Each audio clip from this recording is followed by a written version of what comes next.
لا الہ الا اللہ پڑھ لا الہ الا اللہ۔ ہمارے ملک میں اور بعض دوسرے ملکوں میں بھی رمضان آنے سے پہلے کچھ تقریبات منعقد ہوتی ہیں استقبال رمضان کے نام سے۔ استقبال رمضان کا جلسہ ہو رہا ہے، استقبال رمضان کی تقریب ہو رہی ہے، اس کے بارے میں لوگوں کا اجتماع ہو رہا ہے۔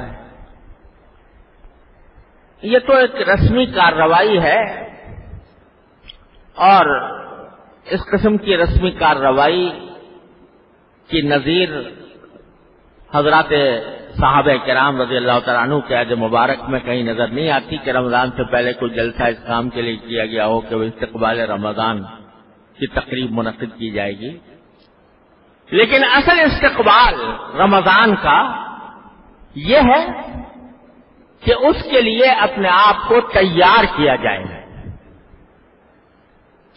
چنانچہ حدیث میں آتا ہے کہ حضور نبی کریم سرور دو عالم صلی اللہ علیہ وسلم نے رمضان کے آنے سے ایک دن پہلے شعبان کے آخری دن ایک خطبہ دیا صحابہ کرام کو، جس میں رمضان المبارک کی فضیلت، اس کی اہمیت، اسے گزارنے کا طریقہ نبی کریم صلی اللہ علیہ وسلم نے بیان فرمایا۔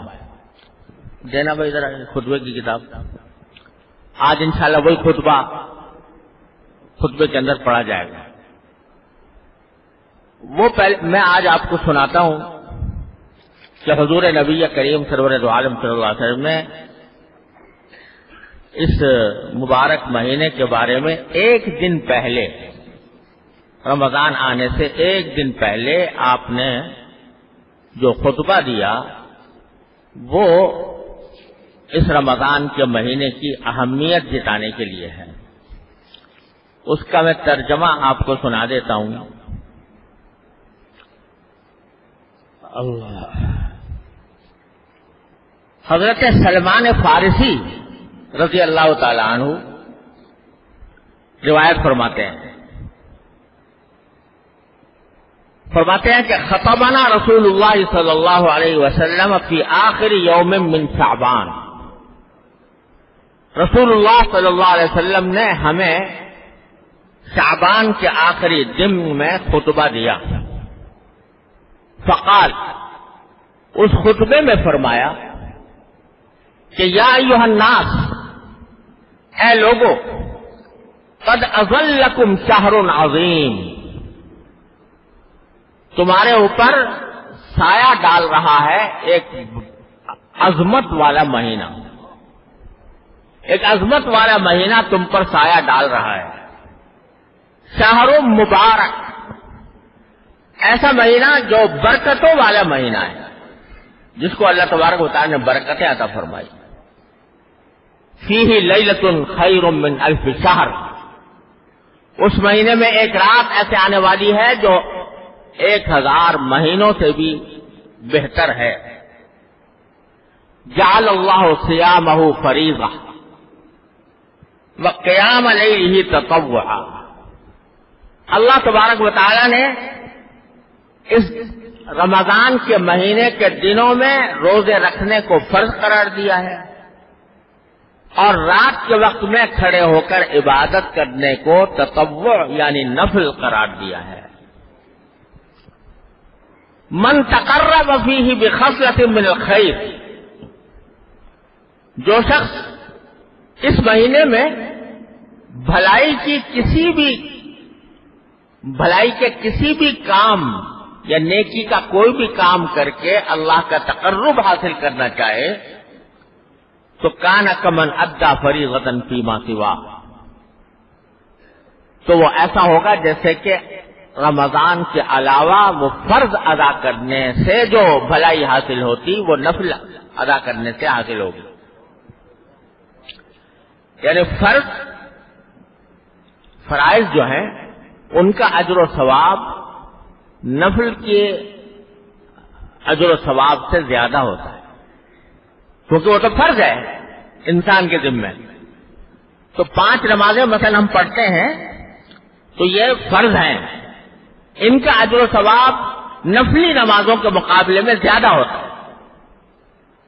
لیکن رسول اللہ صلی اللہ علیہ وسلم فرماتے ہیں کہ اگر کوئی شخص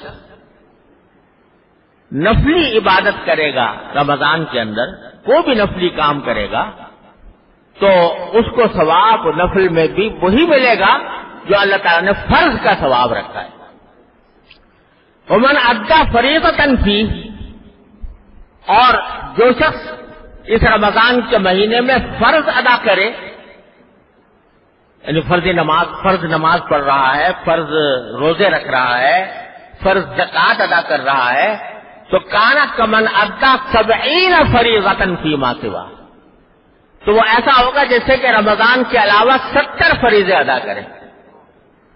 یعنی اگر 1 رکعت فرض نماز پڑھی تو وہ 70 رکعتوں کے برابر ہے.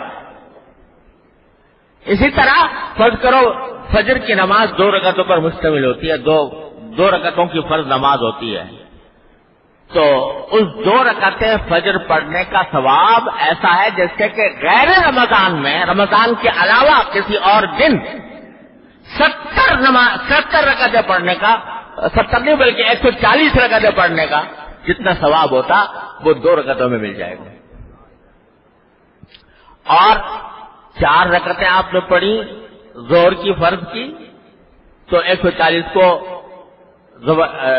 ڈبل کر دیجئے، 280 رکعتیں پڑھنے کا ثواب. تو 1 فریضہ ادا کرنے کا ثواب 70 فریضوں کے برابر. پھر فرمایا کہ وہ شہر الصبر، یہ صبر کا مہینہ. یہ بڑی عظیم بات ہے جو رسول اللہ صلی اللہ علیہ وسلم نے ارشاد فرمائی کہ یہ صبر کا مہینہ ہے. صبر کا مطلب عام طور سے ہمارے اردو محاورے میں یہ سمجھا جاتا ہے کہ کسی شخص کے اوپر کوئی تکلیف آ گئی یا کوئی مصیبت آ گئی یا کوئی صدمہ پیش آ گیا تو اس پر صبر کرنے کو صبر کہتے ہیں. لیکن قرآن و حدیث کی اصطلاح میں صبر کا مفہوم بہت وسیع ہے.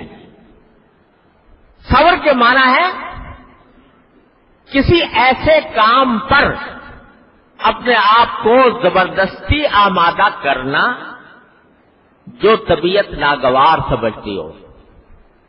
ایک کام ہے جس کے کرنے کو دل نہیں چاہ رہا، طبیعت نہیں چل رہی، لیکن آدمی اللہ کی خاطر، اللہ تبارک و تعالیٰ کو راضی کرنے کی خاطر اپنی طبیعت کے خلاف کوئی کام کرے یا کسی کام سے بچے تو وہ صبر ہے. مثلا نماز کا وقت آیا، دل نہیں چاہ رہا ہو کہ نماز کو جاؤں، سستی ہو رہی ہے، کاہلی ہو رہی ہے، نیند آ رہی ہے، جانے کو دل نہیں چاہ رہا، لیکن طبیعت کے اس تقاضے کو کچل کر اور طبیعت کے اس تقاضے کو مار کر آدمی چل کھڑا ہوا نماز کے لیے، یہ صبر ہے. صبر، اس کا نام صبر ہے. صبر